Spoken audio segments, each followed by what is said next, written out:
جی تو ناظرین، Michel drama میں اب تک ہم نے دیکھا کہ آئمہ اپنے ماما پاپا کی ساری چیزیں نکال کر غریبوں میں بانٹ دیتی ہے تاکہ اس کو دعائیں ملیں۔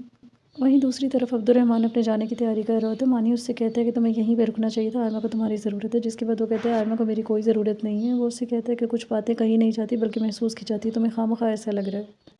اتنی دیر میں آئمہ وہاں پر آ بھی جاتی ہے۔ عبد الرحمن آئمہ سے کہتے ہیں کہ اگر تمہیں کبھی بھی ضرورت پڑے تو تم مجھے کال کر سکتی ہو اور مجھے بتا دینا اگر کسی بھی چیز کی ضرورت پڑے۔ تو آئمہ اسے کہتی ہے کہ اللہ نہ کرے کہ مجھے کبھی ایسی کوئی ضرورت پڑے۔ فوزیہ کو جب پتہ چلتا ہے عبد الرحمن کے جانے کا تو وہ بہت زیادہ خوش ہو جاتی ہے اور وہ کہتی ہے کہ میں کافی خوش ہوں کیونکہ عبد الرحمن چلا گیا، بہت اچھا ہوا ہے آئمہ کے ساتھ، کیونکہ اس کو تو ویسے بھی کسی کی کوئی قدر نہیں ہے۔ ملازمہ اسے بتاتی ہے کہ نہیں، عبد الرحمن بھائی تو رکنا چاہ رہے تھے لیکن آئمہ بی بی نے خود ہی انہیں بھیجا ہے تاکہ وہ اپنی ڈگری مکمل کر سکیں۔ عبد الرحمن کے واپس جانے سے پارس بہت زیادہ خوش ہوتی ہے اور وہ اسے کہتی ہے کہ تمہارے بغیر میرا بالکل دن نہیں گزرتا تھا، مجھے ہر لمحہ تمہاری ضرورت ہے، جس کے بعد وہ کہتا ہے کہ دنیا میں بہت سے لوگ ایسے ہیں جنہیں میری کوئی ضرورت نہیں ہے۔ آئمہ کی چچی اس سے ملنے کے لیے آتی ہیں تو ملازمہ انہیں بتاتی ہے کہ آئمہ بی بی نے آج کل کھانا پینا بالکل ہی چھوڑ رکھا ہے، آپ ان کا خود ہی کچھ خیال رکھیں۔ اتنی دیر میں وہاں سے ڈاکٹر آئمہ کے کمرے سے نکل کر آتی ہیں تو وہ اس کی چچی کو بتاتی ہیں کہ اچھا ہوا آپ بھی یہاں پر آ گئی، آئمہ کا اس حال میں بھوکا رہنا بالکل بھی ٹھیک نہیں ہے، جس کے بعد وہ پوچھتی ہیں کہ کس حال میں، تو وہ اسے بتاتی ہے کہ آئمہ ماں بننے والی ہے۔ پھر وہ آئمہ کے پاس جاتی ہیں اور جا کر اس سے کہتی ہیں کہ اتنی بڑی خوشی کی بات تم نے مجھے کیوں نہیں بتائی؟ تو وہ انہیں کہتی ہے کہ گھر میں جتنا بڑا غم آیا اور جو حادثہ ہوا اس کے بیچ مجھے یہ سب بتانا بالکل بھی مناسب نہیں لگا۔ ان کے پوچھنے پر وہ بتاتی ہیں کہ میں نے عبد الرحمن کو بھی نہیں بتایا کیونکہ میں نہیں چاہتی تھی کہ وہ یہیں پر رک جائے اور اس کی ڈگری مکمل نہ ہو، اس لیے آپ بھی اسے مت بتائیں فی الحال۔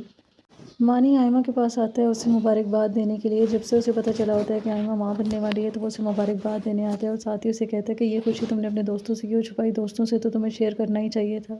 ساتھ ہی وہ اسے کہتا ہے کہ تمہیں عبد الرحمن کو بتا دینا چاہیے تاکہ وہ بھی جلدی سے واپس آ جائے۔ پھر اگلے دن آئمہ مانی کی طرف جاتی ہے کیونکہ اس کی چچی کافی اصرار کر رہی ہوتی ہیں۔ فوزیہ کو جب پتہ چلتا ہے کہ آئمہ ماں بننے والی ہے تو وہ اس کے پاس آتی ہے اور آ کر اس سے کہتی ہے کہ تمہیں اب اتنا گھومنا پھرنا نہیں چاہیے بلکہ ٹک کر گھر پر ہی بیٹھنا چاہیے۔ اتنی دیر میں وہاں پر مانی بھی آ جاتا ہے۔ آئمہ اسے کہتی ہے کہ میں اب تھک گئی ہوں، گھر جا کر ریسٹ کرنا چاہتی ہوں اور تم چچی سے میری طرف سے معذرت کر لینا۔ پارس، عبد الرحمن اور احمر باہر جا رہے ہوتے ہیں ڈنر کرنے کے لیے۔ جب پارس قمیص شلوار پہن لیتی ہے تو عبد الرحمن کو اس کے ساتھ وہ بالکل اچھی نہیں لگتی۔ وہ اسے کہتا ہے کہ تم یہ بدل لو، تم جیسی ہو تم ویسی ہی اچھی لگتی ہو، تمہیں کچھ اور بننے کی ضرورت نہیں ہے۔ وہ اسے کہتی ہے کہ بہت دیر ہو جائے گی تو وہ اسے کہتا ہے کہ نہیں، جو دیر ہونی تھی ہو چکی ہے، تم کر لو چینج۔ پھر اتنی دیر میں جب وہ چینج کرنے جاتی ہے تو وہ آئمہ کو کال کرتا ہے اور اس کا حال احوال پوچھتا ہے۔ آئمہ اسے کہتی ہے کہ پہلے تو تمہیں کال کرنی پڑتی تھی کیونکہ تمہیں تایا تائی کو مطمئن کرنا ہوتا تھا، لیکن اب تو ایسی کوئی مجبوری نہیں ہے، تو اب تمہیں کال کرنے کی ضرورت نہیں ہے۔